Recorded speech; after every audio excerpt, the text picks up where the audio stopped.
Good afternoon everybody. Rakesh Yadav, Monika Pilania, Abhishek, Roshan Kumar, Amit, Sanjay Kumar Meena, Vivek, Rahul, Vivek Singh, Deepak, Shubhangi, Preeti, Rahul, Suman, good afternoon everybody. ठीक है, चलो भाई, कल हम पढ़ रहे थे कुछ लेंस और मिरर वाला, बिल्कुल एंड में चल रहा है अपने चैप्टर। तो लास्ट में मैंने कल आपसे क्वेश्चन पूछा था कि मनुष्य की आंखें कितने मेगापिक्सल के कैमरे की तरह बिहेव करती हैं, तो आपने उसका आंसर दिया था 576 मेगापिक्सल। हमारी आंख में जो इमेज बनती है वो बनती है रेटिना पे। कैसी बनती है? उल्टी, इन्वर्टेड और रियल। यहाँ तक की बात हम कर चुके हैं मुकेश भाई, दीपक कुमार। इसके अलावा मैंने क्वेश्चन आपको पढ़ाया था कि हमारी आंख में जो लेंस है उसकी फोकल लेंथ होती है 1.7 सेंटीमीटर। कोई चीज़ साफ साफ देखनी है तो हमारी आंख से 25 सेंटीमीटर दूर होनी चाहिए। ठीक है, आप हरियाणा जिंद से, बहुत बढ़िया। तो ऐसे हमने कई क्वेश्चन पढ़े कल क्लास में। और लेंस और मिरर जो बनाते हैं हम फ्लिंट गिलास के बनाते हैं, ये बात भी हमने पढ़ी। अब हम थोड़ा सा आगे बढ़ेंगे, एंड कर रहे हैं इस चैप्टर का धीरे धीरे हम। एक क्वेश्चन है मेरा आपसे बच्चे की, मैंने सामने कैमरा देखा, ठीक है, मैंने आज ही बैच परचेज किया है, तो मैंने कहा काम करना, आप पहले ना जितनी क्लासेस मैंने करा दी हैं उन्हें देखना, तभी फायदा होगा। आप जैसे भी लाइव क्लास ले लेंगे तो आप कंफ्यूज हो जाओगे कि टीचर क्या बता रहा है, कैसे शब्द यूज कर रहा है।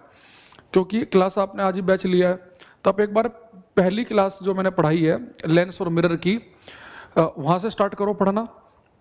ज़्यादा क्लास ने शायद 4-5 क्लासें हुई हैं, उन 4-5 क्लास को फटाफट कवर कर लो आजकल में, और फिर लाइव क्लास लेना स्टार्ट करना। कल से 1 बजे स्टार्ट होती है क्लास, तो मोस्ट प्रोबेबली 1-3-4 तक स्टार्ट हो जाती है।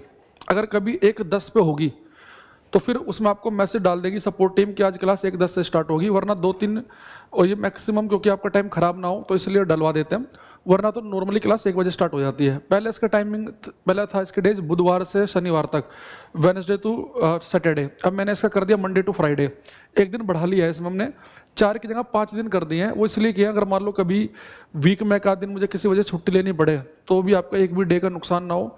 तो 4 दिन की तो बात हमने की थी वीक में, तो कम से कम आपके 4 दिन तो क्लास चलेंगी, और कई वीक 5-5 दिन भी चलेंगी, ताकि चीज़ जल्दी खत्म हो जाए। तो जो भी बच्चे और भी है मोनिका के जैसे, जिन्होंने अभी 1-2 दिन पहले ही बैच परचेज किया, तो वो एक बार पहली क्लास से देखना, तब फायदा होगा। अगर आप बिल्कुल चलती हुई क्लास में आएंगे तो आप भी कंफ्यूज रहेंगे, फिर आप ऐसे क्वेश्चन पूछेंगे जो मैं बता चुका हूँ पहले, तो फिर मुझे भी इरिटेशन होगी, बाकी बच्चे भी इरिटेट होंगे कि सर ये बात दोबारा क्यों बता रहे हैं, ये तो हम पढ़ चुके हैं। तो बहुत सारे बच्चे लाइव क्लास में रहते हैं, तो उन सबका ध्यान रखना आपको, और अपना भी ध्यान रखना है कि भाई हमारा भी खराब ना हो और बाकी का भी खराब ना हो। तो अब एक क्वेश्चन है बच्चे की, मान लो मेरे सामने कैमरा है ये, और इस कैमरे को मैंने देखा, जतिन नमस्कार, और इस कैमरे को देखते ही बच्चे मैं नज़रें हटा ली, टकड़ाक ऐसे कर ली। कई बार नहीं होता, कई बार हम किसी को देखते हैं, नज़रें बस मिलते नज़रें हटा लेते हैं, एक संकोच की भावना से आ जाती है। हुआ हो ना कई बार कि देखते ही उनसे नज़रें झुक गई या हट गई, तो वही वाली चीज़ है कि यार मान लो मैंने कैमरा देखा और कैमरे को देखते ही मैंने नज़रें हटा ली। तो मेरा क्वेश्चन आपसे ये है कि अगर मैं किसी चीज़ को एक बार देख लूँ और देखते अगर मैंने नज़रें हटा भी दी ना, तो भी जिस चीज़ को आपने देखा है उसकी इमेज कुछ समय तक आपके आँख के पर्दे पे बनी रहती है, यानी पर्दा नहीं कि रेटिना पे बनी रहेगी।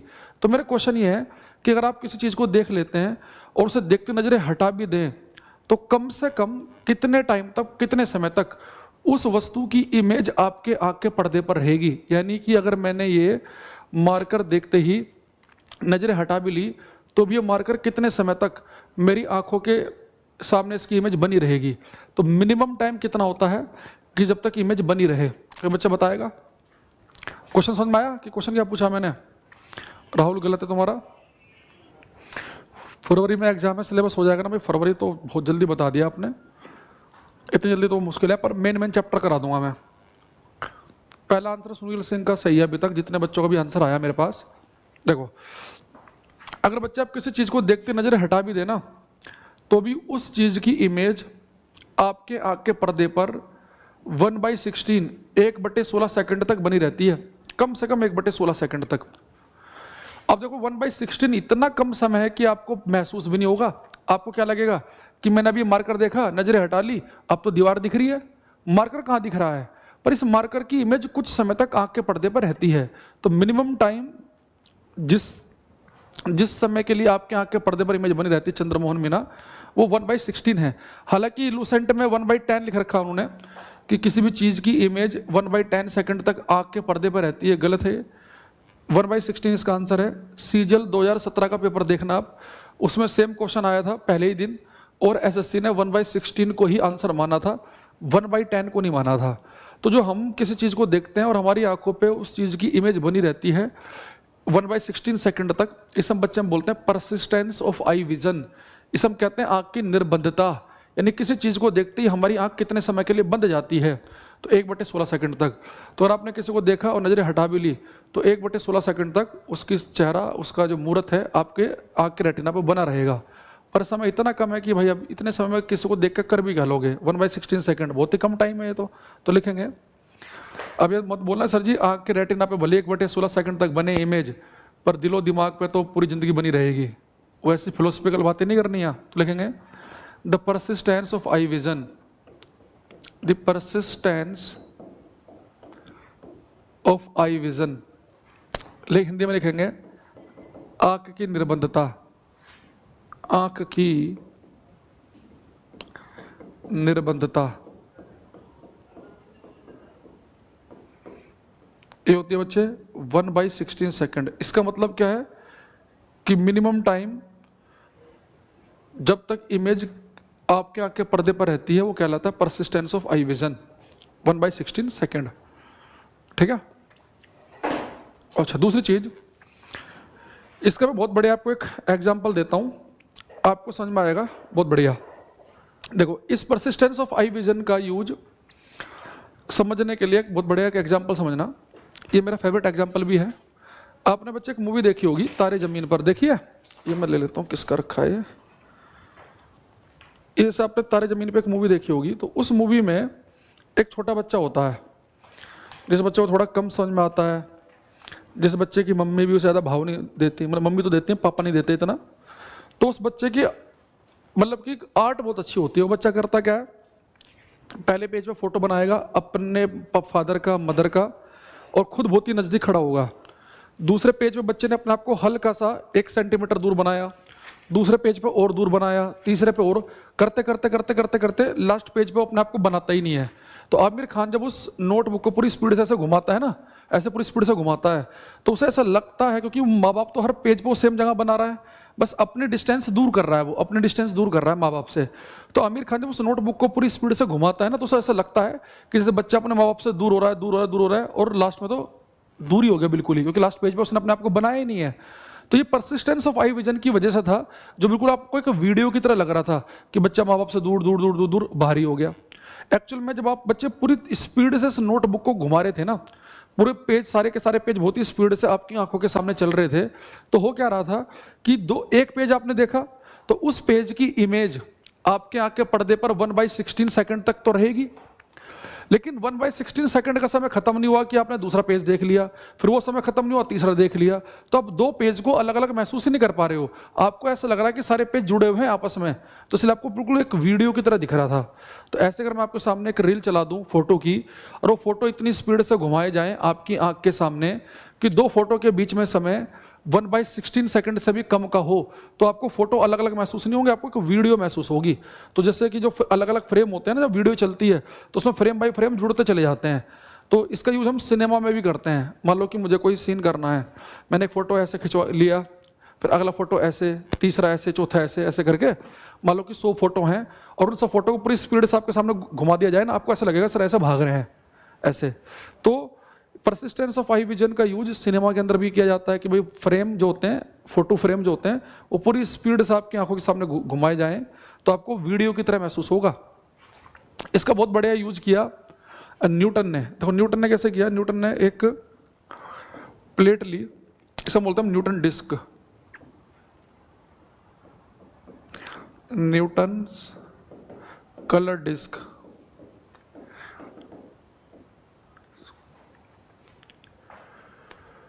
तो न्यूटन ने क्या किया बच्चे, इस प्लेट को 7 कलर में डिवाइड कर लिया। 7 हिस्सों में डिवाइड कर लिया, 1 1, एक हिस्सा ही हो गया, 2 3 4 5 6 7। तो न्यूटन ने आगे एक प्लेट को 7 हिस्सों में डिवाइड किया और उसमें 7 अलग अलग रंग कर दिए, विबग्योर, विबग्योर, ये 7 अलग अलग रंग हैं। वी का मतलब है वायलेट कलर, बैंगनी, इंडिगो आसमानी, ब्लू नीला, ग्रीन हरा, वाई का मतलब येलो पीला, ऑरेंज नारंगी, रेड लाल। तो न्यूटन ने एक प्लेट ली, उस पर 7 कलर किए विबग्योर, और उसने कहा, बुलाया सबको, उसने बोला कि भाई एक चीज बताओ कि इस प्लेट पे कहीं पे वाइट कलर है? हमने ध्यान से देखा, बैंगनी आसमानी नीला हरा पीला नारंगी लाल, नहीं वाइट नहीं है। उसने कहा दोबारा देखो, हमने फिर देखा, violet indigo blue green yellow orange red, हमने कहा जी वाइट नहीं है। उसने इस प्लेट में एक बीच में एक छेद किया, यहाँ पे एक तार में से लटका दिया और पूरी स्पीड से इस प्लेट को घुमाया। जब प्लेट पूरी स्पीड से घुमाई गई ना तो व्हाइट रंग की दिखाई दी। तो न्यूटन ने कहा एक्चुअल में क्या है कि जो व्हाइट लाइट है ना, जो सन की लाइट है व्हाइट है, लेकिन ये व्हाइट भली दिख रही हो, ये 7 रंग का कॉम्बिनेशन है। जब ये 7 रंग बिल्कुल एक साथ मिक्स होते हैं ना तो आपको व्हाइट दिखता है।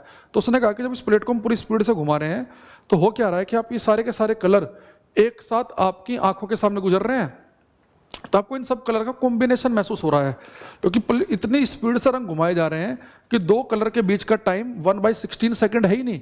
अगर एक कलर दिखाऊं फिर 1/16 सेकंड के बाद दूसरा दिखाऊं तो दोनों कलर अलग अलग महसूस होंगे। अगर बहुत ही स्पीड से प्लेट घुमा देंगे तो सारे कलर एक ही झलक में आपकी नजरों के सामने घूम जाएंगे, तो इन सब का कंबाइंड इफेक्ट दिखेगा व्हाइट। तो क्वेश्चन आया पेपर में कि जब न्यूटन कलर डिस्क को घुमाया जाता है तो ये सफेद रंग की दिखती है तो कलरफुल डिस्क, पर ये व्हाइट रंग की दिख रही है। इसकी वजह क्या है? इसकी वजह है परसिस्टेंस ऑफ आई विजन, आंख की निर्बंधता, क्योंकि आंख 2 चीजों में तभी डिफरेंस पैदा कर पाएगी अगर उनके देखने के बीच का गैप कम से कम 1/16 सेकंड का हो। ज्यादा तो कितना भी हो सकता है, मुझे भी लाल दिखाओ आप, आधे घंटे बाद दूसरा कलर दिखा दो, मैं कहूँगा तो हरा है, आप कहोगे आधे घंटे पहले तो लाल दिखाया था और अब हरा, दोनों में फर्क कैसे कर लिया तूने? मैं बोलूँगा कर ही लूंगा भाई, कभी लाल दिखाओ तो लाल दिखेगा, हरा दिखाओ तो हरा दिखेगा, क्योंकि दोनों के बीच में टाइम का गैप बहुत ज्यादा है। तो कम से कम गैप 1/16 का होना चाहिए, उससे ज्यादा है तो कोई दिक्कत नहीं है। तो लिखेंगे यहाँ पे हम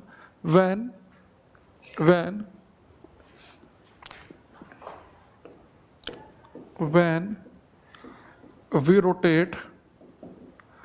we rotate Newton's color disk,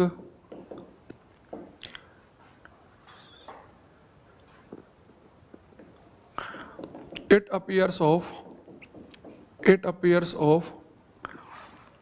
white color. This is because of persistence of eye vision. This is because of persistence of eye vision. जब हम न्यूटन की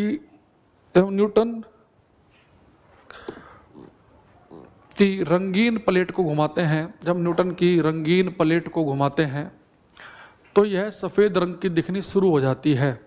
जब हम न्यूटन रंगीन प्लेट को घुमाते हैं तो यह सफ़ेद रंग की दिखनी शुरू हो जाती है। यह आँख की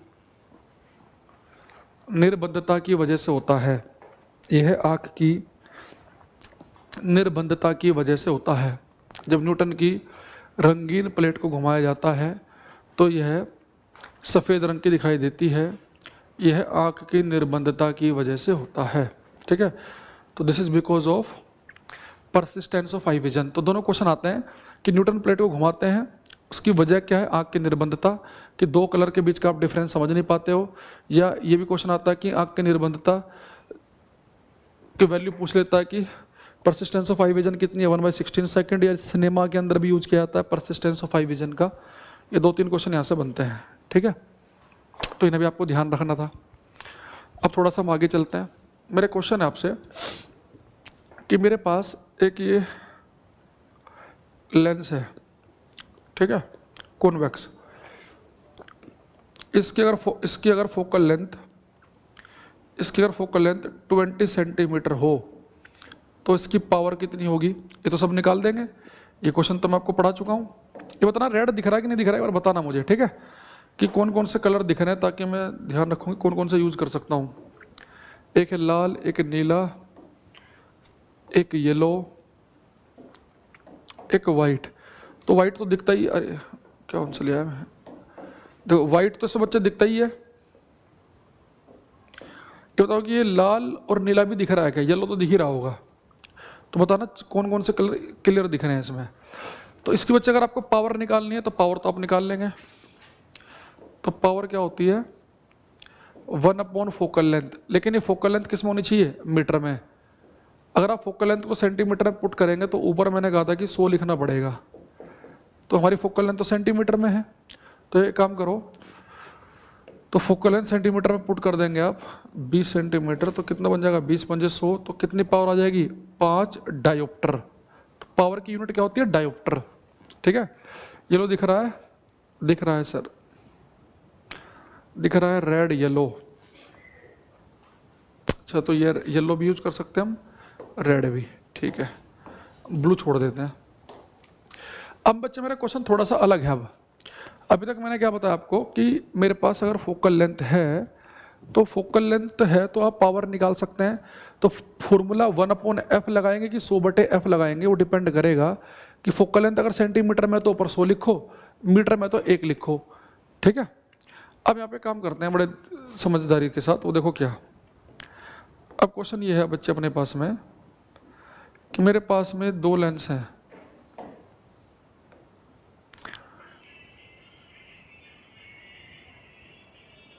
अब मैंने रख दिया कॉन्टैक्ट में, संपर्क में 2 लेंस हैं, और आपको बताना है बच्चे कि इसकी अगर फोकल लेंथ ले लूँ मैं, मान लो कि ले ली मैंने 10 सेंटीमीटर, इसकी फोकल लेंथ ले ली मैंने 20 सेंटीमीटर, तो इस कॉम्बिनेशन की पावर कितनी होगी। पीसी का मतलब है कि कॉम्बिनेशन, इस संयोजन की पावर कितनी होगी। 2 लेंस है मेरे पास में, एक की फोकल लेंथ 10 है, एक की 20 है, ये बिल्कुल कॉन्टैक्ट में रखे हैं, तो फोकल लेंथ आपको बतानी है।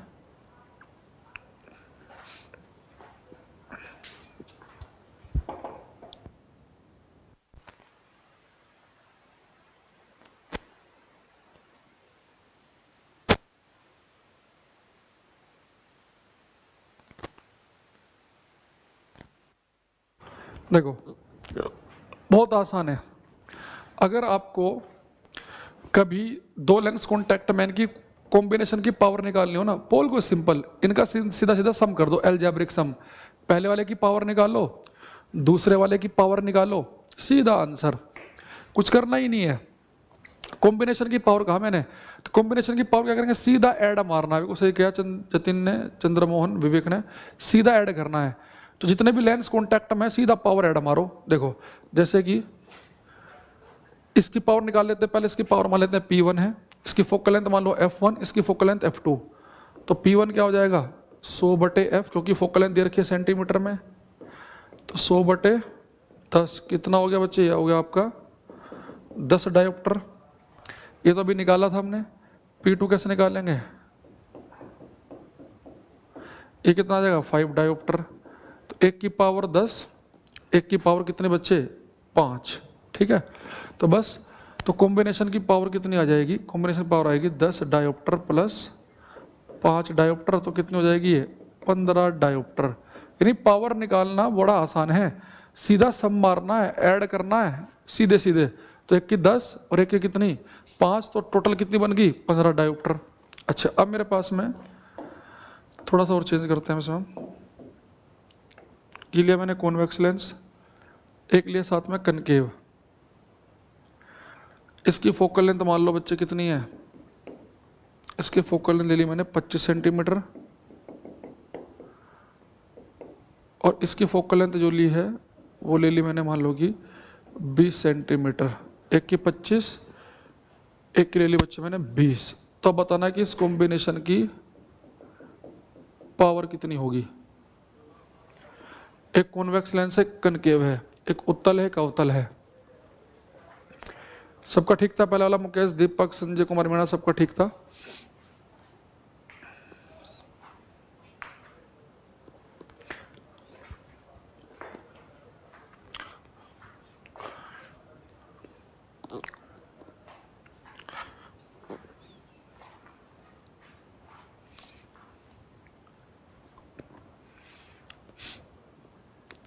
देखो इसमें भी क्या करेंगे हम, वही है, पहले आप निकाल लो P1, तो P1 कैसा आएगा 100/f, फोकल लेंथ दे रखे सेंटीमीटर में, फोकल लेंथ मान लो f1 है, इसकी फोकल लेंथ कितनी मान लो f2, तो P1 कितना हो जाएगा 100/f1 यानी कि 25 चौका 100, तो कितना आ गया 4 डायोप्टर आ गया।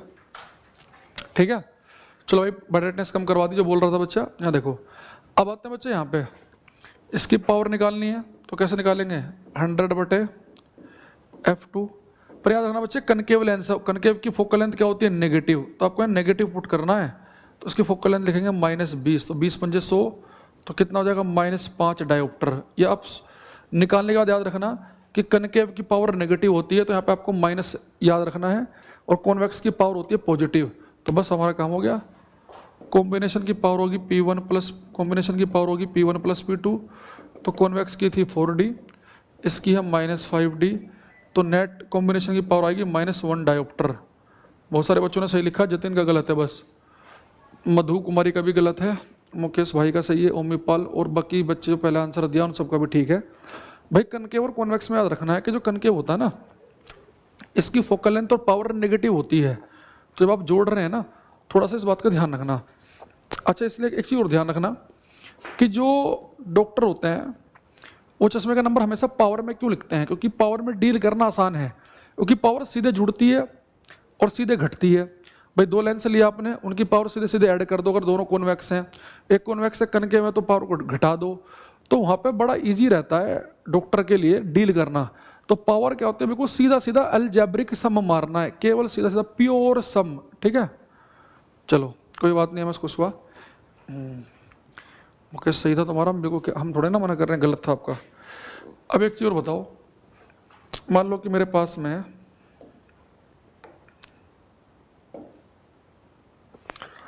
ये कॉन्वेक्स लेंस है, इसकी फोकल लेंथ है बच्चे मान लो कि 10 सेंटीमीटर, और इसकी फोकल लेंथ मैंने मान ली 20 सेंटीमीटर, तो इस कॉम्बिनेशन की फोकल लेंथ कितनी होगी, इस बार मैंने पावर नहीं पूछा, कॉम्बिनेशन की फोकल लेंथ कितनी होगी वो बताओ। एक कॉन्वेक्स लेंस की फोकल लेंथ 10 है, एक की 20 है, तो इस कॉम्बिनेशन की फोकल लेंथ कितनी होगी।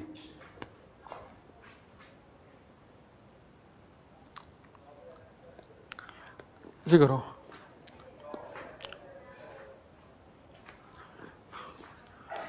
बेशक जिसकी फोकल लेंथ वेरी कर सके हम। अब यहां देखो बच्चे, अगर आपको कॉम्बिनेशन की फोकल लेंथ निकालनी है तो बस क्या करना है, कॉम्बिनेशन की फोकल लेंथ निकलेगी 1/f1 + 1/f2। आप समझ भी गए होंगे पावर क्या थी, कॉम्बिनेशन की पावर क्या थी P1 + P2। तो अगर आपको इस कॉम्बिनेशन की फोकल लेंथ निकालनी है तो क्या करेंगे, ऐसे निकलेगी 1/f1 + 1/f2 से निकल जाएगी, क्या करना कुछ नहीं, ऐसे निकल जाएगी। तो कॉम्बिनेशन की अगर आपको फोकल लेंथ निकालनी है, पावर निकालनी थी सीधा जोड़ करना था, लेकिन फोकल लेंथ निकालनी है तो 1/f1 + 1/f2 कर दो, सीधा सीधा आंसर आ जाएगा, कुछ नहीं है। अब यहाँ निकाल लो, इसकी फोकल लेंथ है 10, इसकी कितनी है 20, तो एलसीएम कितना आ जाएगा 20, 10 दूनी 20, 20 से कम 20, तो 3/20 आ गया। तो एफसी कितना हो गया 20/3 सेंटीमीटर आ गया। तो कॉम्बिनेशन की जो फोकल लेंथ आई वो 20/3 एफसी आ जाएगी, 20/3। या आप चाहो तो पहले इसकी पावर निकाल लो, कॉम्बिनेशन की पावर।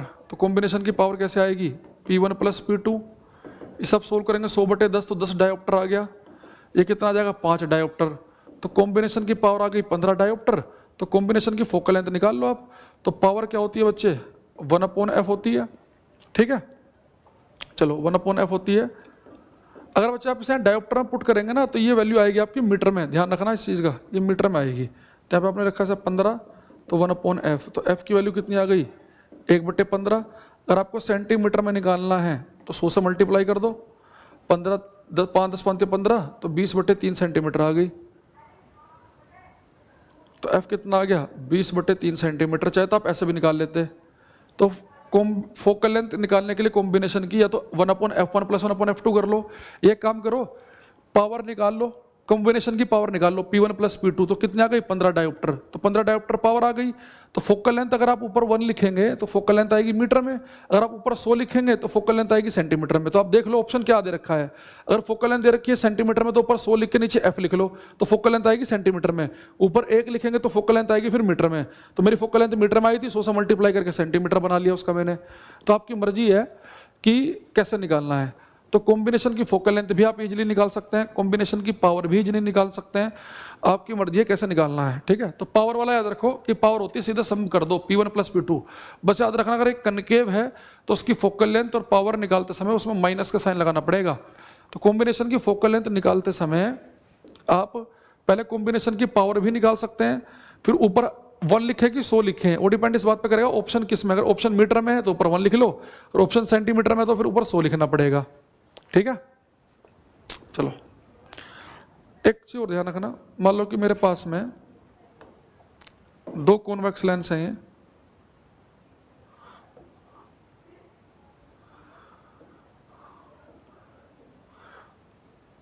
और इनके बीच बात कॉन्टैक्ट में नहीं है, इनके बीच की डिस्टेंस मैंने मान ली बच्चे की कितनी है 40 सेंटीमीटर है, ठीक है।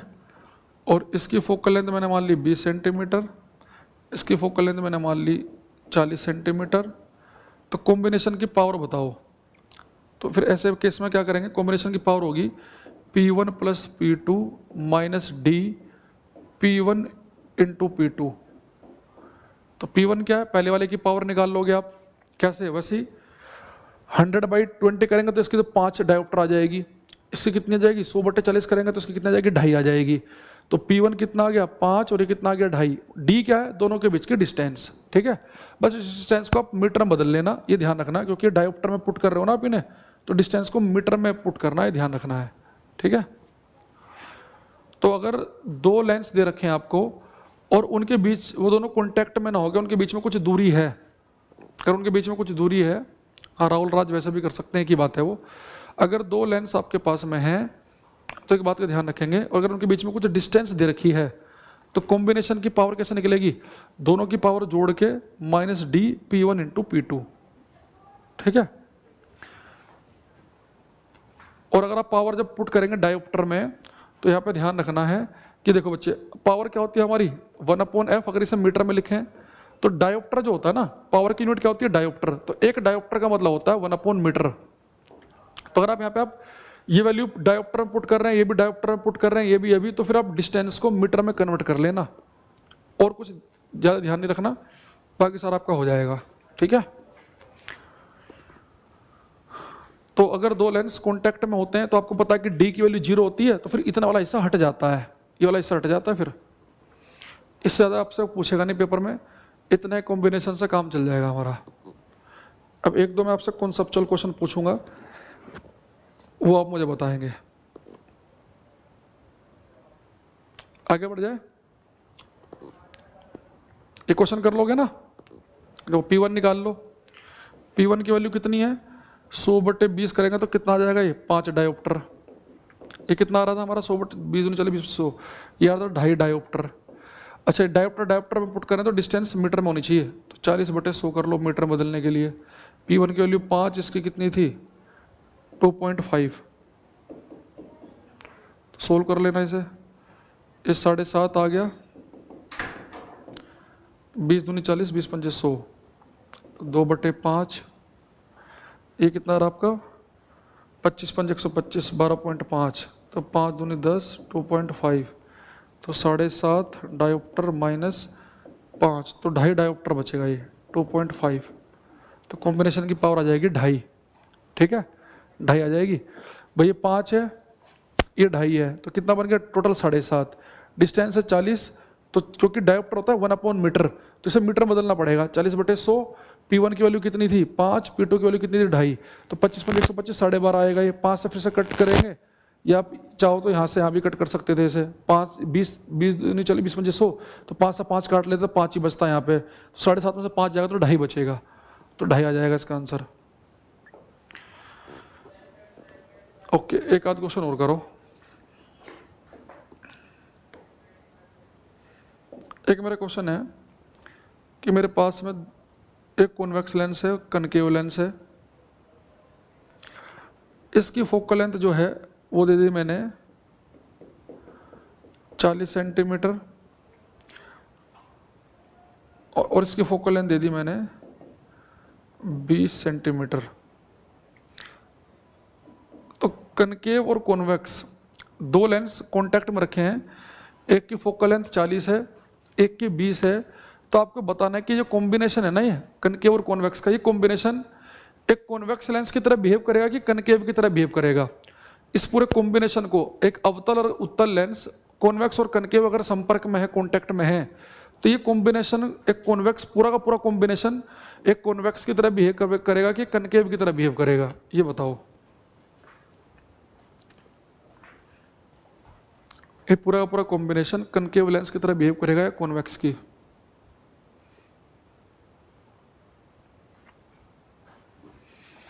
कनकेव और कॉन्वेक्स लेंस अगर संपर्क में है, कांटेक्ट में है, और एक की फोकल लेंथ 40 दे रखी है, एक की 20 दे रखी है, तो ये जो कॉम्बिनेशन है ये किस लेंस की तरह बिहेव करेगा, ये बताओ।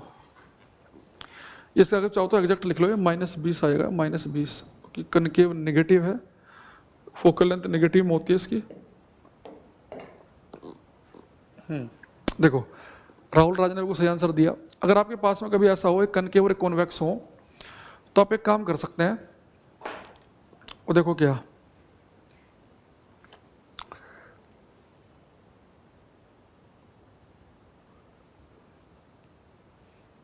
अब आंसर आने शुरू हो गया, मुकेश भाई सबका ठीक है। ये बच्चे देखो, आप इस कॉम्बिनेशन की पावर निकाल लो।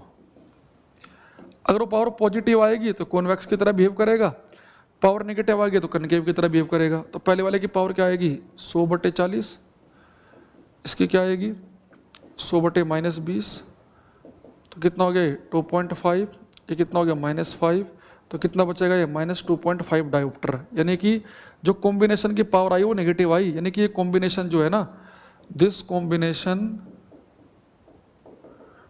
Combination will behave like a concave lens. तो यह संयोजन अवतल लेंस की तरह बिहेव करेगा, कनकेव की तरह। ये आप चाहो तो काम करना, ऐसे केस में देख लेना कि जिसकी फोकल लेंथ कम है उसकी तरह बिहेव करेगा, क्योंकि आपको पता बच्चे की पावर क्या होती है, पावर होती है 1/4 फोकल लेंथ। तो जिसकी फोकल लेंथ कम होगी उसी की तो पावर ज्यादा आएगी। तो अगर दो लेंस कांटेक्ट में है तो जिस लेंस की फोकल लेंथ कम है यानी उसकी पावर ज्यादा होगी, यानी उसकी तरह बिहेव करेगा ये, तो कनकेव की तरह बिहेव करेगा। क्योंकि आपको पहली नजर में इतना करने की जरूरत नहीं थी, पेपर में बोल दे कि two a concave and a convex lens are in contact with each other, the focal length of concave convex lens 40 centimeter and focal length of concave lens -20 centimeter, then this combination will behave like a। तो दो lens हैं, एक की focal दूरी 40 है उत्तल की, अवतल की -20 है, किसकी तरह बिहेव करेगा? देखो फोकल लेंथ किसकी कम है, इसकी। जिसकी फोकल लेंथ कम है उसी की पावर कैसी आएगी ज्यादा, तो उसी की तरह बिहेव करेगा ये, तो ये अवतल की तरह बिहेव करेगा। बच्चे गलती क्या कर देते हैं, सोचते हैं जिसकी फोकल लेंथ ज्यादा है उसकी तरह बिहेव करेगा। अरे भाई जिसकी फोकल लेंथ ज्यादा होगी उसकी पावर कम होगी, उसकी तरह बिहेव नहीं करेगा ये। तो this combination will behave like a concave lens, यह संयोजन एक अवतल लेंस की भांति व्यवहार करेगा। अगर बहुत ही कम समझ में आ रहा तो सीधा पावर ही निकाल लेना, दोनों की पावर। तो पावर जब आप दोनों की निकालेंगे तो जो फाइनली अगर वैल्यू पॉजिटिव आएगी तो कॉन्वेक्स की तरह बिहेव करेगा, नेगेटिव आएगी तो कनकेव की तरह करेगा। तो आप जैसा मन करे आप वैसे क्वेश्चन कर सकते हैं। यहां तक किसी कोई डाउट हो तो मुझे एक बार बताओ, तभी मैं आगे की तरफ बढ़ूंगा।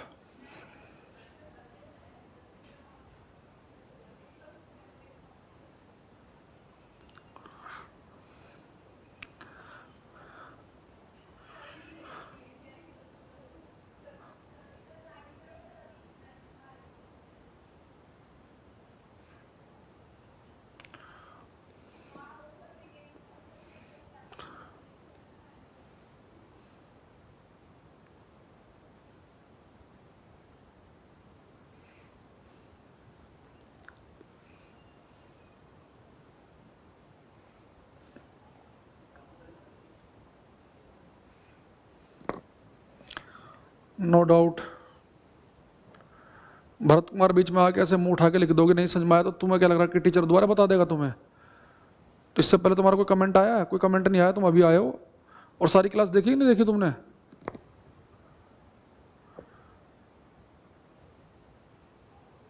इस बच्चे का अकेले का कमेंट है।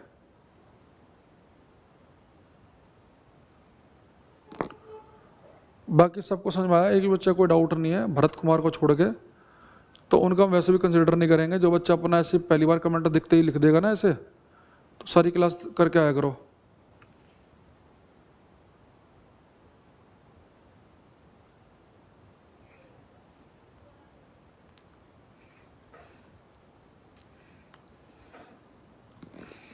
ठीक है, ओके, बहुत बढ़िया। तो पावर के फॉर्मूले हमने पढ़ लिए, ये कर लिया, ठीक है। अच्छा, इसमें ना एक टाइप के क्वेश्चन आता है कि जैसे कि मेरे पास एक कनकेव या कॉन्वेक्स लेंस है, उसे मैंने किसी लिक्विड में डुबो दिया। अब उस लिक्विड का रेफ्रेक्टिव इंडेक्स अपवर्तनांक कम है तो कैसे बिहेव करेगा, बराबर है तो कैसे करेगा। तो वो मैं जब आपको एक बार लाइट वाला चैप्टर पढ़ा दूंगा ना, जब मैं अपवर्तनांक की रेफ्रेक्टिव इंडेक्स की बात कर लूंगा, वो क्वेश्चन मैं आपको तब कराऊंगा कि किसी लेंस को या किसी मिरर को किसी लिक्विड में डुबोने पर उसका बिहेवियर कैसा होगा। ठीक है, पर इसमें एक क्वेश्चन मैं आपको अभी लिखवा देता हूँ। हालांकि इसकी एक्सप्लेनेशन भी जब एक बार हम लाइट वाला चैप्टर कर लेंगे तब ये हमें ज़्यादा अच्छी समझ में आएगी। एक क्वेश्चन आता है पेपर में कि आपने पानी, जैसे आपने एक बोतल ली पानी की, उसे आपने हिलाया तो उस बोतल के अंदर कुछ बबल बनते हैं, बुलबुले। तो क्वेश्चन आता है कि पेपर में कि जो पानी के अंदर जो बबल्स बनते हैं, जो बुलबुले बनते हैं, वो किस लेंस की तरह बिहेव करते हैं। पानी के अंदर आपने पानी को ऐसे हिलाया तो एयर बबल बन जाते हैं, वायु के बुलबुले। ये किस लेंस की तरह बिहेव करते हैं आपको बताना है। पानी के अंदर वायु का बुलबुला किस लेंस की तरह काम करता है, ये बताओ।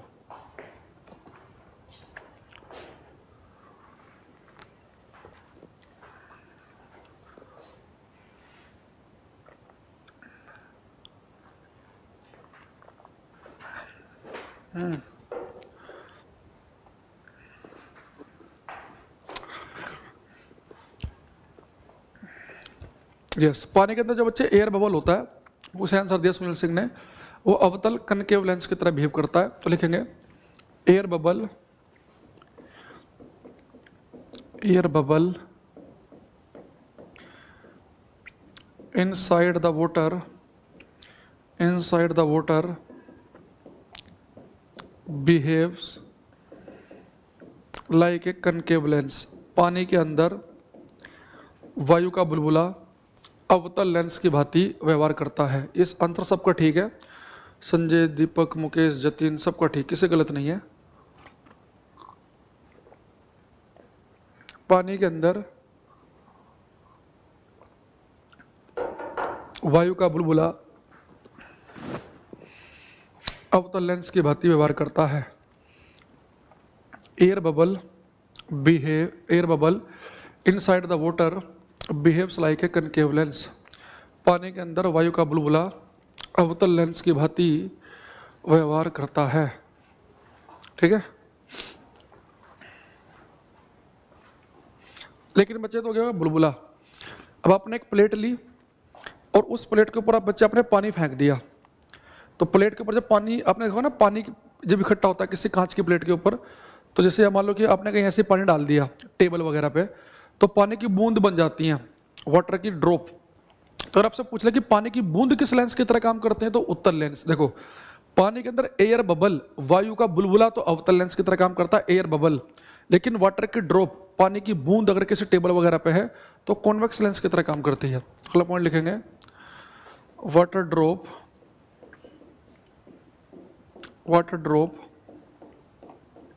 behaves like a convex lens। पानी की बूंद उत्तल लेंस की भांति व्यवहार करती है। पानी की बूंद उत्तल लेंस की भांति व्यवहार करती है। Water drop behaves like a convex lens. पानी की बूंद उत्तल लेंस की भांति व्यवहार करती है। Water drop behaves like a convex lens. पानी की बूंद उत्तल लेंस की भांति व्यवहार करती है। अच्छा एक क्वेश्चन बताओ कि हमारी आंख में जो लेंस भगवान ने दिया है, ये इस लेंस की पावर कितनी है? ये कितने मेगापिक्सल के कैमरे की तरह बिहेव करता है, ये नहीं पूछ रहा मैं। हमारी आंख में जो भगवान ने लेंस दिया है, इस लेंस की पावर कितने डायोप्टर है, ये आपको बताना है। बताओ।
बिल्कुल सही, MS कुशवाहा सुनील सिंह। अच्छा हमारी आंख में जो लेंस दिया ना भगवान ने, उसकी पावर होती है 60 dioptre. The power of human eye lens is 60 dioptre. मनुष्य के आंख के लेंस की क्षमता, मनुष्य के आंख के लेंस की क्षमता 60 डायोप्टर होती है। मनुष्य के आंख के लेंस की क्षमता 60 डायोप्टर होती है। Power of human eye lens is 60 dioptre. मनुष्य के आंख के लेंस की क्षमता 60 डायोप्टर होती है। Power of human eye lens is 60 dioptre.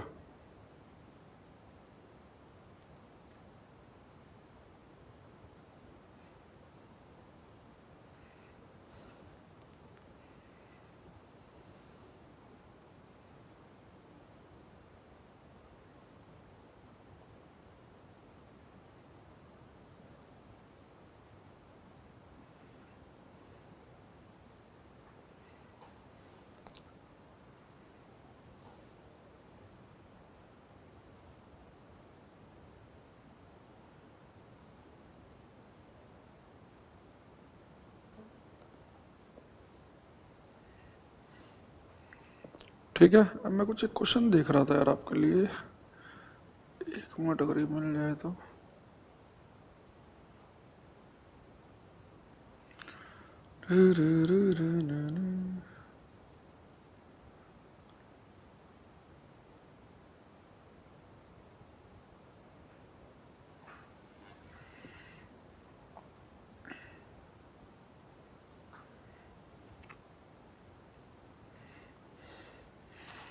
एक काम करता हूँ, मैं आपके लिए कभी एक PDF लगवा देता हूँ, ठीक है?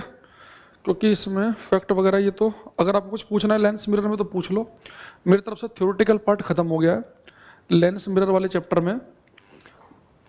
इसमें लेंस के यूज़ कहाँ करते हैं, मिरर के यूज़ कहाँ करते हैं, मैंने आपको लिखवा दिया। 4 आई के डिफेक्ट हमने पढ़ लिए, मिरर फार्मूला क्या है, लेंस फार्मूला क्या है, वो हमने पढ़ लिया है। अब मुझे इसमें कोई आपकी तरफ से हो तो मुझे बता दो।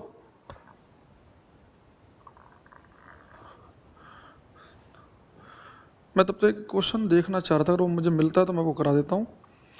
यहाँ तक किसी को डाउट है तो भाई पूछ लो कुछ।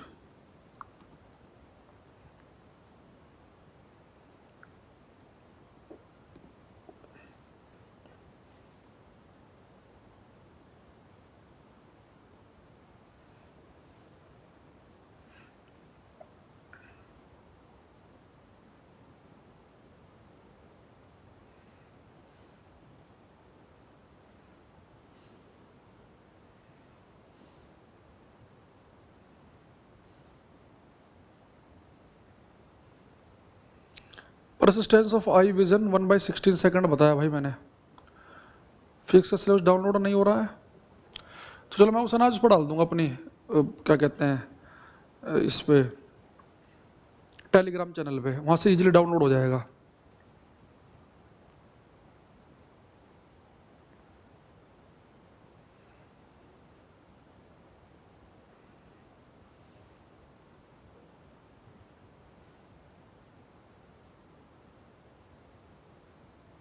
चलो क्वेश्चन में दिख गया, एक क्वेश्चन करना आप तब तक। एक कनकेव मिरर, एक कॉनकेव मिरर, एक concave mirror of focal length, a concave mirror of focal length f produces, a concave mirror of focal length f produces a real image, a real image, a real image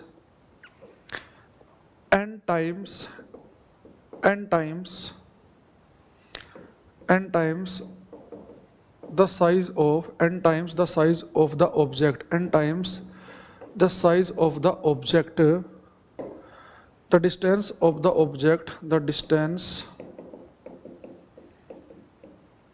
of the object from the mirror edge, from the mirror edge। Hindi में लिखेंगे एक अवतल दर्पण, एक अवतल दर्पण, और उसका ऑप्शन भी दूंगा मैं, एक अवतल दर्पण जिसकी फोकल दूरी f है, इसकी फोकल दूरी f है,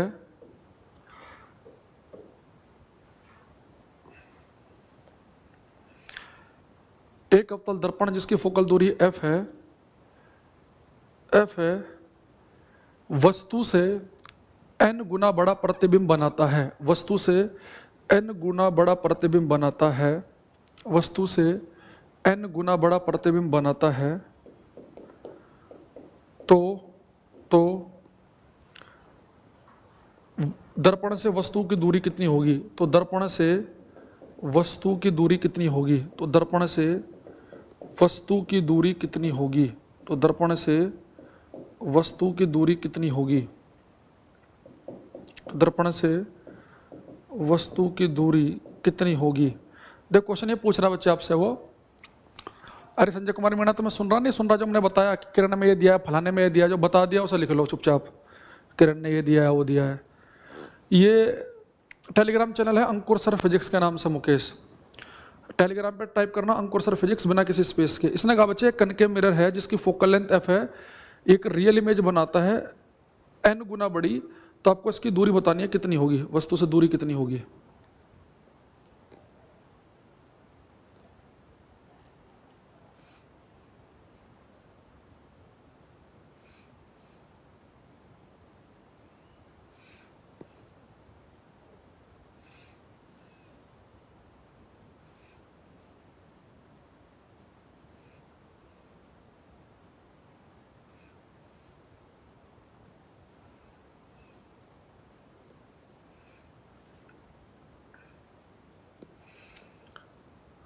क्वेश्चन आ रहा समझ में, ट्राई करना है, ये फॉर्मूले वॉर्मूले लगा के कैसे करोगे।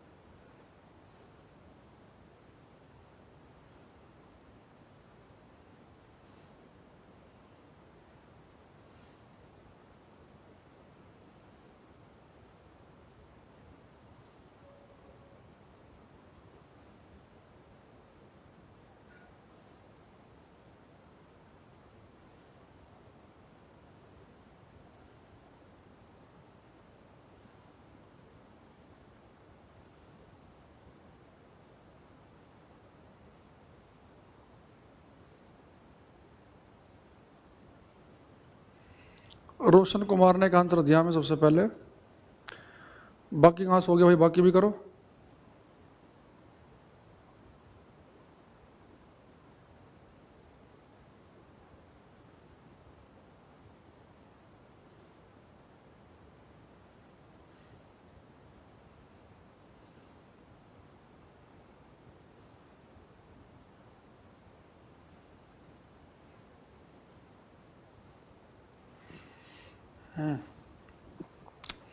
चलो देखो इसने क्वेश्चन क्या कहा कि कनकेव मिरर है जिसकी फोकल लेंथ है f और ये एक रियल इमेज बनाता है n गुना बड़ी, तो इसका मतलब पता है क्या होता है बच्चे?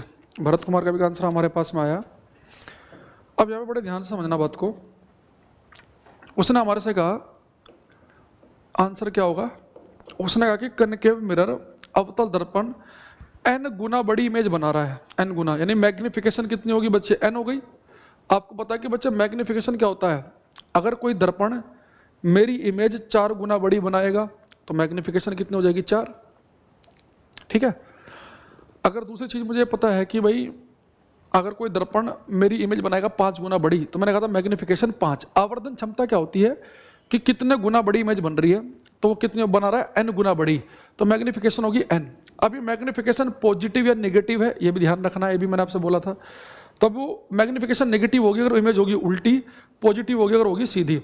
तो उसने उल्टा सीधा तो लिखा नहीं है, पर उसने लिखा कि इमेज बन रही है रियल। तो मैंने आपको बताया था कि वास्तविक प्रतिबिंब का मतलब है एक वस्तु का n गुना बड़ा वास्तविक प्रतिबिंब बनाता है। हिंदी में ही तो लिखवाया ना मैंने कि एक अवतल दर्पण जिसकी फोकल दूरी f है, एक वस्तु का n गुना बड़ा वास्तविक प्रतिबिंब बनाता है। वास्तविक का मतलब उल्टा, तो मैग्निफिकेशन होगी इसकी n। तो कह रहा है कि अगर आपको बच्चे एक मिरर है और उसकी मैग्निफिकेशन -n है, यानी कि n गुना बड़ा प्रतिबिंब बना रहा है और रियल बना रहा है, तो इससे ऑब्जेक्ट कितना दूर रखें? तो ये कनकेव मिरर है हमारा। तो मैंने मान लिया कि इससे जो ऑब्जेक्ट है हमें वो x दूरी पर रखना है, यानी u की वैल्यू कितनी हो जाएगी? -x। क्योंकि आपको पता बच्चे u की वैल्यू हम हमेशा नेगेटिव लेते हैं, तो बस फिर तो कोई दिक्कत नहीं है। मैग्निफिकेशन का फॉर्मूला क्या होता है मिरर का? -v/u। m की वैल्यू है -n, u की वैल्यू है -x। ठीक है। n गुना बड़ा वास्तविक प्रतिबिंब बनता है, तो m की वैल्यू है हमारी -v/u, m दे रखा -n। ओके चलो, और ये हमारा कट के माइनस से माइनस कट गया, तो v की वैल्यू कितनी आ गई हमारी? -nx। ये आ गई हमारी v की वैल्यू।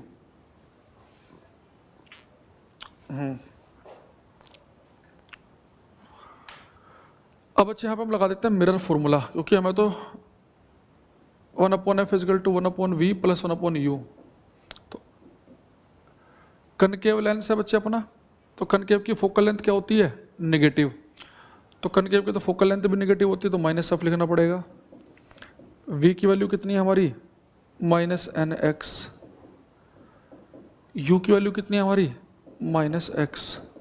तो ये माइनस अगर जब हम कॉमन लेंगे तो माइनस तो सब कट जाएगा, ये माइनस माइनस सब कट जाएगा, तो 1/f = हो जाएगा 1/nx + 1/x। यहाँ पे ले लो nx एलसीएम, तो कितना जाएगा? 1 + n। तो यहाँ पे nx की वैल्यू कितनी आ जाएगी? nx की वैल्यू आ जाएगी f × 1 + n। तो यहाँ से हमारा x की वैल्यू कितनी आ जाएगी? n + 1/n × f। तो यानी कि हमारा ऑप्शन सी ठीक है, n + 1/n × f। ये सी वाला ऑप्शन सही आएगा। देखो मैग्निफिकेशन क्या दे रखी है उसने हमें? उसने हमारे से मैग्निफिकेशन बोली है कि इमेज बन रही है n गुना बड़ी, n गुना बड़ी इमेज बन रही है लेकिन रियल, तो इसकी वैल्यू नेगेटिव आ गई। अच्छा ऑब्जेक्ट मैंने मान लिया कि भाई x दूरी पर रखेंगे तो x की वैल्यू निकालनी है, तो ऑब्जेक्ट की u की वैल्यू हमेशा हम नेगेटिव लेते हैं। कनकेव लेंस है तो उसकी तो फोकल लेंथ भी नेगेटिव होती है, तो इसकी फोकल लेंथ नेगेटिव। v की वैल्यू क्या आई थी मैग्निफिकेशन वाले फॉर्मूले से? -nx। u की वैल्यू भी कितनी है? -x। सोल्व करेंगे तो तीसरे वाला आएगा। तो रोशन कुमार जिन्होंने सबसे पहला आंसर दिया था उनका गलत है, बाकी सबका ठीक है। ठीक है, एक बार इसे उतार लो सही बच्चे, क्योंकि आपके नोट्स में नहीं है, क्वेश्चन ही है।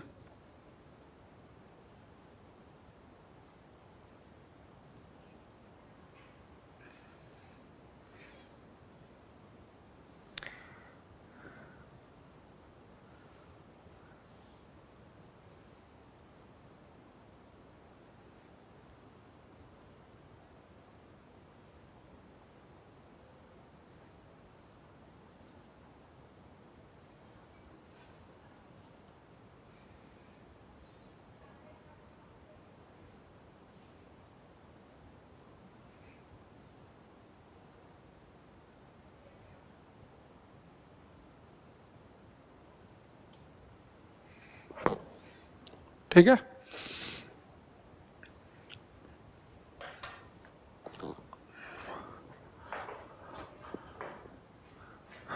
अच्छा देखो, क्वेश्चन हमने क्या किया, हमें उसने मैग्निफिकेशन दे रखी थी, बस ये कि इमेज जो बन रही है वो n गुना बड़ी बन रही है, और किधर रखी थी फोकल लेंथ, तो फोकल लेंथ क्या रखी थी -f, क्योंकि कनकेव है तो फोकल लेंथ नेगेटिव होगी। फिर हमने कहा कि यहाँ से इस फॉर्मूले से, मैग्निफिकेशन के फॉर्मूले से v निकाल लिया, फिर मिरर फॉर्मूला रख के आंसर निकाल लिया। अच्छा, इस क्वेश्चन को हम डायरेक्ट भी कर सकते हैं, और देखो कैसे डायरेक्ट ऐसे कर सकते हैं। आप चाहो तो मैग्निफिकेशन का एक फॉर्मूला और याद रख सकते हैं, m = f/f - u। अगर कभी आपको मैग्निफिकेशन और फोकल लेंथ दे रखी हो और u पूछ ले, तो आप डायरेक्ट इस फॉर्मूले में रख देना। तो मिरर का मैग्निफिकेशन निकालने का एक फॉर्मूला ये भी होता है। तो सब यहाँ क्वेश्चन कर लो, मैग्निफिकेशन दे रखी है -n, फोकल लेंथ कनकेव की होती है नेगेटिव, ऑब्जेक्ट मान लो कि x दूरी पे है तो उसकी वैल्यू भी नेगेटिव ही आएगी। यहाँ वैल्यू पुट कर लो, मैग्निफिकेशन है -n, फोकल लेंथ नेगेटिव, ये सब में माइनस प्लस का ध्यान जरूर रखना है। तो फोकल लेंथ माइनस, तो u की वैल्यू कितनी है -x, तो माइनस से चला गया माइनस, तो आपको ये n किसके बराबर आ जाएगा, n बराबर आ जाएगा f/-f + x। तो यहाँ पे देखेंगे आप -nf + nx किसके बराबर आ जाएगा, f के बराबर। इसे इधर ले जाओ तो nx की वैल्यू हो जाएगी f + nf के बराबर। यहाँ से आप f कॉमन ले लो तो 1 + n आ जाएगा, ये f है ये। तो यहाँ से x की वैल्यू आ जाएगी n + 1/n × f। तो आप चाहो तो इसे डायरेक्ट फॉर्मूले से भी कर सकते हैं, तो भी ऑप्शन क्या आएगा हमारा, सी आएगा, तो भी सी ऑप्शन आएगा। तो अगर आप कभी ऐसा हो कि मैग्निफिकेशन और focal length they they, you निकालना हो, तो बस याद रखना कि मैग्निफिकेशन पहले लिख लो कितनी है, n पॉजिटिव है कि नेगेटिव लिख लो। फिर फोकल लेंथ क्या दे रखी है, f पॉजिटिव लेनी है कि नेगेटिव लेनी है, कनकेव है तो नेगेटिव लेंगे। u की वैल्यू मान लिया करो कि ऑब्जेक्ट जो है x दूरी पे है और उसकी वैल्यू हमें क्या रखनी है, नेगेटिव, तो सारी वैल्यू पुट करके आंसर आ जाएगा। तो मिरर की मैग्निफिकेशन निकालने के लिए आप ये तरीका अपना सकते हैं, ये u निकाल, जब भी आपके पास में ना ये m f u, ये दोनों दे के u पूछ ले, या ये दोनों दे के m पूछ ले, या m और u दे के f पूछ ले, तो आप डायरेक्ट ये फॉर्मूला लगा दो, यहाँ पे v निकालने की जरूरत ही नहीं पड़ेगी। या फिर आपके पास क्या, अगर आपको फॉर्मूला नहीं पता था, फिर तो आप इस वाले फॉर्मूले से, फिर आप ये तो कोई भी बच्चा कर सकता था, ये इस वाले तरीके से कि ये आपको दे रखा है -n, u की आपने मान लिया कि ऑब्जेक्ट x दूरी पे है तो उसकी वैल्यू माइनस में होगी। फिर आप क्या करो, पहले मैग्निफिकेशन का फॉर्मूला लगा के v की वैल्यू पुट कर लो, निकाल लो, तो v यहाँ पुट कर देंगे, f दे रखा आपको माइनस, और ये u आप निकाल लेंगे। बस याद रखना कि प्लस माइनस में गलती नहीं करनी है। जब भी कोई वैल्यू आप लिखेंगे फॉर्मूले में पुट करते समय ध्यान रखेंगे कि फोकल लेंथ भी पॉजिटिव नेगेटिव होती है, तो नेगेटिव रखूँ कि पॉजिटिव रखूँ। u की वैल्यू ऑब्जेक्ट अपने आप से हमेशा लेफ्ट में रखते हैं, इसकी वैल्यू नेगेटिव ही लेंगे, और v की वैल्यू जो हमारे पास आई उसे रखना है। आप चाहो तो दोनों तरीके देख सकते हो, जो भी आपका मन करे।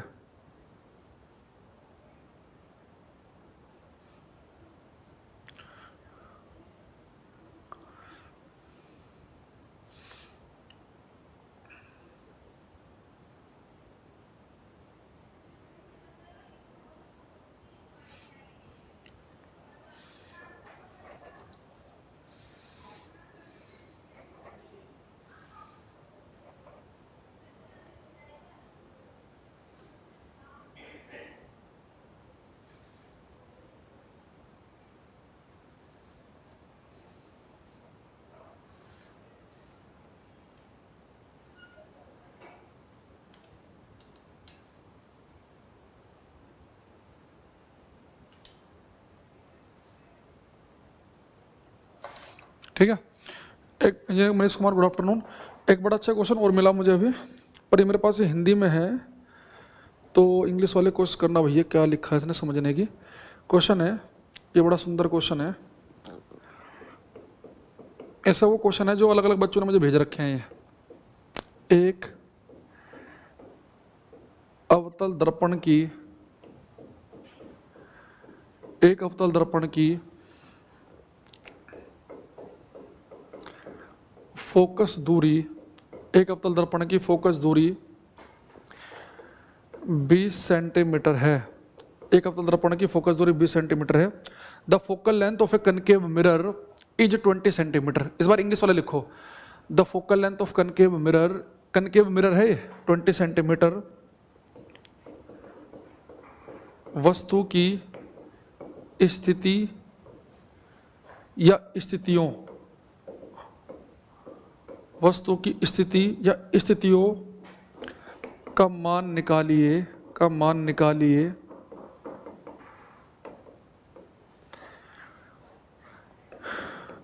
जिसके लिए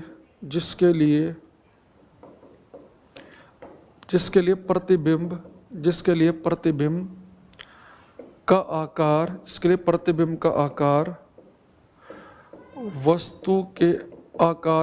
वस्तु के आकार का दुगुना है।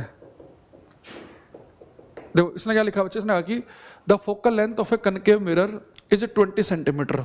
ठीक है, तो उसने कहा बच्चे कनकेव मिरर है, इसकी फोकल लेंथ 20 सेंटीमीटर है। इंग्लिश वाले यहां तक समझ गए बात को, कनकेव मिरर की फोकल लेंथ 20 सेंटीमीटर। ये कह रहा है कि if the size of image is double the size of object, ये कह रहा है कि अगर इमेज का साइज ऑब्जेक्ट के साइज का डबल हो, if the size of image is double the size of object then find the position or positions of object। ये कह रहा है कि अगर कनकेव मिरर की फोकल लेंथ 20 सेंटीमीटर है और जो इमेज बन रही है उसका साइज ऑब्जेक्ट का डबल है, तो ये काम ऑब्जेक्ट कहाँ पे रखने से हो सकता है। ऑब्जेक्ट की पोजीशन बतानी है आपको, वस्तु की पोजीशन बतानी है। ठीक है, तो ये या तो पोजीशन निकालो, पोजीशंस, वस्तु की स्थिति या स्थितियों, यानी कि एक वैल्यू आएगी, दो वैल्यू ऐसी आएंगी कि अगर फोकल लेंथ कनकेव मिरर की 20 सेंटीमीटर है, देखो कनकेव मिरर की फोकल लेंथ है 20 सेंटीमीटर, तो कह रहा है कि अगर इमेज ऑब्जेक्ट की डबल साइज की बन रही है तो ऑब्जेक्ट कहाँ रखना पड़ेगा ये आपको बताना है। अब देखो यहाँ पे दो पोजीशन क्यों आएंगी या एक क्यों आएगी उससे समझना ध्यान से। इस बार को क्वेश्चन को पहले समझने की कोशिश करो, आप समझ में आ जाए तो बताना, फिर हिसाब कर लोगे आगे के लिए। बच्चे कनकेव मिरर की फोकल लेंथ देखिए 20, तो कनकेव की फोकल लेंथ तो नेगेटिव होती है, तो -20 आ गया। अब इसने कहा कि इस कनकेव जो मिरर है इसकी फोकल लेंथ है 20 सेंटीमीटर की। ठीक है जी, 20 सेंटीमीटर।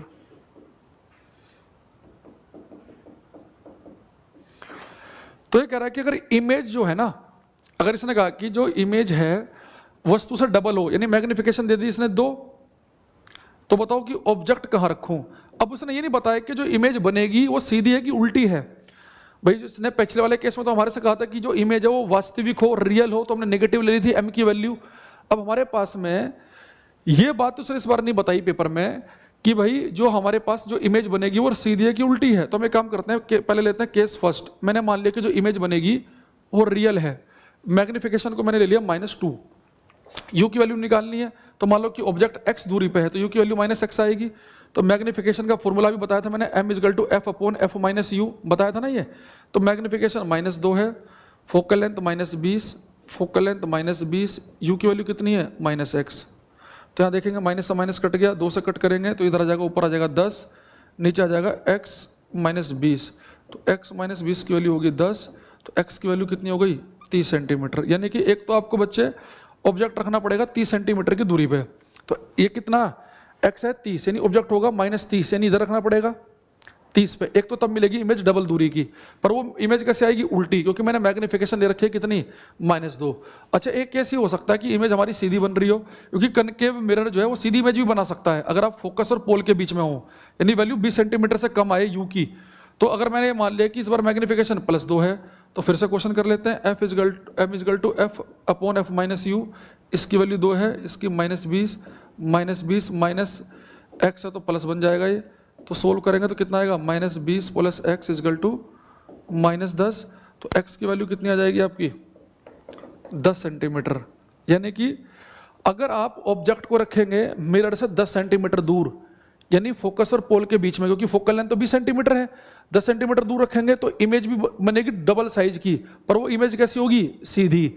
अगर आप बच्चे ऑब्जेक्ट रखेंगे 30 सेंटीमीटर दूर तो भी इमेज डबल साइज की मिलेगी, पर वो कैसी होगी उल्टी। क्योंकि इस बार हमें ये नहीं बताया उसने कि जो इमेज है वो डबल साइज की बन तो रही है पर वो सीधी है कि उल्टी है। तो हमने दोनों केस ले लिया। अगर इमेज उल्टी होगी तो वस्तु 30 सेंटीमीटर दूर रखनी पड़ेगी, अगर इमेज सीधी होगी तो वस्तु मिरर से 10 सेंटीमीटर दूर रखनी पड़ेगी।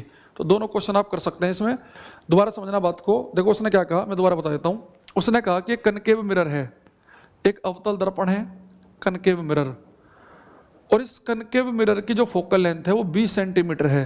तो उसकी फोकल लेंथ दे दी उसने 20 सेंटीमीटर। तो ये कह रहा है कि इस कनकेव मिरर के सामने मैं ऑब्जेक्ट कहां पर रख दूं कि उसकी इमेज डबल मिले। तो इमेज डबल मिलने का मतलब है कि मैग्निफिकेशन 2, पर अब ये इमेज उल्टी है सीधी कैसी है, रियल है वर्चुअल है वो बताया नहीं। तो मैंने 2 केस लेके चला, एक बार मैंने मान लिया कि इमेज उल्टी बन रही है तो मैग्निफिकेशन नेगेटिव ले ली, एक बार मैंने मान लिया कि इमेज बन रही है सीधी तो मैग्निफिकेशन मैंने ले ली डबल। फोकल लेंथ कितनी है, कनकेव है तो -20 सेंटीमीटर होगी। यू की वैल्यू एक बार मैंने यहां से निकाल ली, एक बार यहां से निकाल ली, तो यू की 2 वैल्यू आई। और फॉर्मूला क्या लगाया मैंने, m = f/f-u। तो ये फॉर्मूला मैंने अप्लाई किया यहाँ पे, जो मैंने आज ही बताया आपको। तो ये क्वेश्चन में ये क्वेश्चन समझ में आया कि नहीं आया, कि यहाँ पे मुझे क्लियर नहीं है कि मैग्निफिकेशन को प्लस लूं कि माइनस लूं, इमेज सीधी है कि उल्टी है मुझे पता नहीं है, तो मैंने दोनों केस ले लिए। तो अगर इमेज उल्टी चाहिए तो वस्तु 30 सेंटीमीटर दूर रखनी पड़ेगी, ये वैल्यू निकल के आई। अगर इमेज डबल चाहिए लेकिन सीधी चाहिए तो वस्तु रखनी पड़ेगी 10 सेंटीमीटर दूर। और ये बात सही भी है, आपको मैंने कनकेव में पढ़ा रखा है कि अगर ऑब्जेक्ट फोकस और पोल के बीच में हो, जैसे 10 सेंटीमीटर आया था ना, तो इमेज बनेगी उसकी क्या, दर्पण के पीछे सीधी, और क्या बनी थी, बड़ी। ऐसे अगर आप यहाँ देखेंगे ये 20 सेंटीमीटर है तो यहाँ पे 2 ये आएगा सेंटर, तो सेंटर कितने पे आएगा, 40 सेंटीमीटर की दूरी पे। तो वस्तु रखिए अगर 30 सेंटीमीटर की दूरी पे, तो आपको बच्चे पता है कि जो इमेज बन रही थी ना उसका आप साइज देखना, वो इमेज बनेगी सेंटर इन्फिनिटी के बीच में और बड़ी बन रही थी। तो दोनों केस जो हमारे डायग्राम थे उसके अकॉर्डिंग भी सही आ रहे हैं।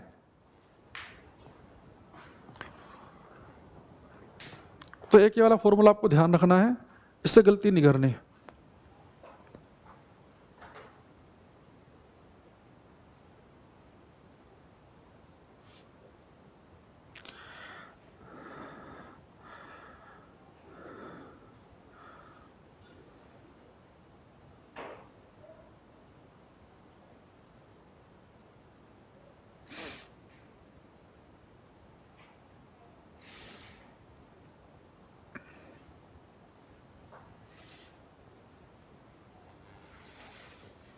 हाँ, इसको दूसरे वाले फॉर्मूले से भी निकाल सकते हो। पहले इसमें m की वैल्यू आपके पास -2 है, तो आप चाहो तो इस क्वेश्चन को ऐसे भी कर सकते हो। m की वैल्यू, भाई मिरर में मैग्निफिकेशन होती है ये, m की वैल्यू यहाँ पे -2 है, u की वैल्यू -x ले रखी है आपने, तो v की वैल्यू आ गई -2x। तो एक बार तो क्या करेंगे आप, फिर ये सब मिरर फॉर्मूले में रखेंगे तो u की वैल्यू निकालेंगे, यानी x की वैल्यू निकालेंगे 30 आएगी। फिर यही फॉर्मूला इसी फॉर्मूले में फिर आपने फिर से ये रखना है। तो जब यहाँ पे वैल्यू पुट करेंगे, फिर जो v की वैल्यू आएगी फिर मिरर फॉर्मूले में पुट करना, फिर u की वैल्यू आ जाएगी। पर उससे क्या करना, जब आपके पास मैग्निफिकेशन और फोकल लेंथ दे रखी है तो u निकालने के लिए ये फॉर्मूला सबसे बेस्ट है, इसी से ही काम करेंगे हम। अरे बताओ क्वेश्चन कर पा रहे हो कि नहीं कर पा रहे हो तुम? अगर आपको पेपर में मैग्निफिकेशन दे दी जाए, आवर्धन क्षमता दे दी जाए, फोकल लेंथ दे दी जाए, तो क्या u नहीं निकाल सकते क्या आप? बस याद रखना मैग्निफिकेशन पॉजिटिव या नेगेटिव ये जरूर ध्यान रखना है, फोकल लेंथ पॉजिटिव नेगेटिव जरूर ध्यान रखना है, और u की वैल्यू का -x ले लेंगे और x की वैल्यू निकाल लेंगे, ठीक है? तो ऐसा ध्यान रखना है। दिक्कत कब आती है, देखो अगर इनकी वैल्यू दे रखी हो सीधे सीधे 10 और 20, फिर तो हम लिखते समय याद कर लेते हैं भाई फोकल लेंथ 20 दे रखी है तो कनकेव है तो -20 रखनी है। लेकिन जब उसने बच्चे वैल्यू ना दे रखी हो ना, क्वेश्चन इस टाइप से पूछ रखा हो जैसा ये था पहले वाला, तो इनमें हम थोड़ा कंफ्यूज हो जाते हैं, हम सीधे f पुट कर देते हैं। हम यहाँ ध्यान नहीं देते कि कनकेव लेंथ से कनकेव की फोकल लेंथ तो निगेटिव होती है, तो नेगेटिव पुट करनी है। कनकेव की फोकल लेंथ नेगेटिव है, नेगेटिव पुट करो। ऑब्जेक्ट रखेंगे हम x दूरी पे, तो वो ऑब्जेक्ट रखते हैं हमेशा लेफ्ट पे, तो उसकी वैल्यू भी क्या आएगी, निगेटिव। मैग्निफिकेशन n गुना बन रही है, तो n गुना रियल बन रही थी तो इसलिए वो नेगेटिव रखा था मैंने। तो ऐसे ही कई बार हम जल्दीबाजी में गलती कर देते हैं। अरे कर लोगे नहीं कर लोगे, पहले बताओ मुझे, यहां तक की बात क्लियर है कि नहीं है?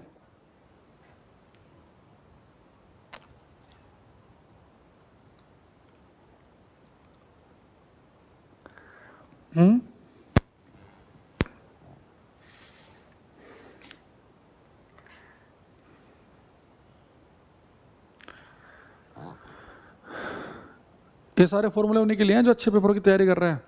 एसएससी वाले, पीसीएस वाले बच्चे इन क्वेश्चंस को बिल्कुल ना करें, ठीक है? एसएससी पीसीएस वालों के लिए नहीं है ये। राहुल कुमार पांचाल बड़ी जल्दी आ गया भाई तुम। चलिए क्वेश्चन बताओ, लास्ट क्वेश्चन आज गए। इसने कहा कि बच्चे कनकेव मिरर है एक अवतल दर्पण, और इसकी फोकल लेंथ है 15 सेंटीमीटर। इसकी फोकल लेंथ 15 सेंटीमीटर है फोकल लेंथ।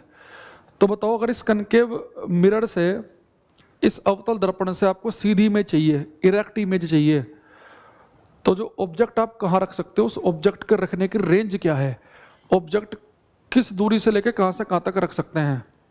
अगर एक कनकेव मिरर है और उस कनकेव मिरर की फोकल लेंथ 15 सेंटीमीटर है, कनकेव मिरर की फोकल लेंथ 15 सेंटीमीटर है, तो आप ये बताओ कि अगर इस कनकेव मिरर से आपको सीधी इमेज चाहिए, इरेक्ट इमेज चाहिए, तो ऑब्जेक्ट को रखने की जो रेंज है वो कहाँ से कहाँ तक की हो।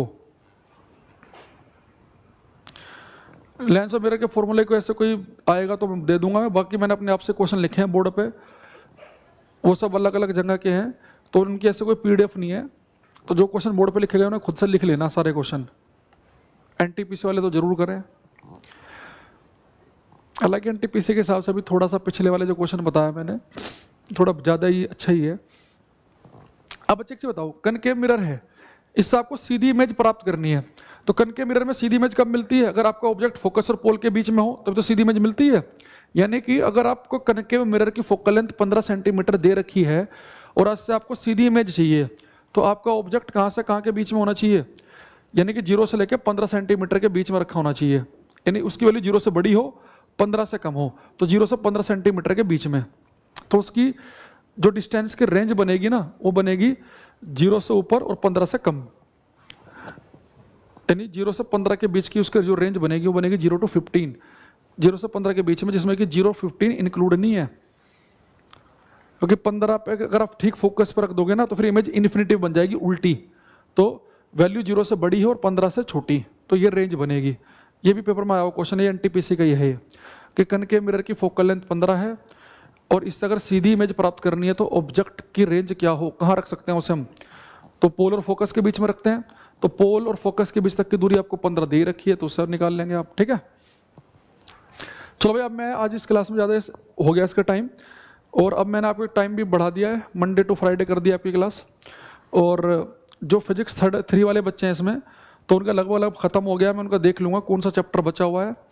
आपको मैंने हिट करा दिया ऑप्टिक्स, लेंस और मिरर, इलेक्ट्रिसिटी, पूरा मोशन, मॉडर्न फिजिक्स, ये सारे आपके हो गए हैं। अब क्या आपका बचता है एक बार मैं उसे देख लूँगा, ठीक है, ओके। चलो, तो अब आपकी जो भी क्लास होगी ये फिजिक्स 3 और साइंस 10 वालों की एक आध जो कोई क्लास रह रही होगी वो अलग से डल जाए, बता दूंगा मैं, ठीक है। एक क्लास में आपको मैं डलवाऊंगा अभी लीवर वाली, वो लीवर वाली क्लास में हर एक में ऐड ही कराता हूँ मैं, वो किसी पेपर में आता है लीवर, एसएससी वगैरह में बिल्कुल नहीं आता, उत्तोलक। तो बाकी फिजिक्स 4 की क्लास अपना 1 बजे चलेगी। बाकी आपको जो भी चैप्टर रह गया मुझे एक बार सारे लेक्चर देख के आऊँगा कि कौन कौन सा टॉपिक आपके रहते हैं, ठीक है। चलो, वो मुझे देखने पड़ेंगे कि भाई आपकी क्लास में कौन से रह गए, क्योंकि आपकी क्लास में काफ़ी लेक्चर हो चुके हैं, 60+ हो गया, कौन कौन से रह गए हैं मुकेश, वो देखने पड़ेंगे, ठीक है। चलो।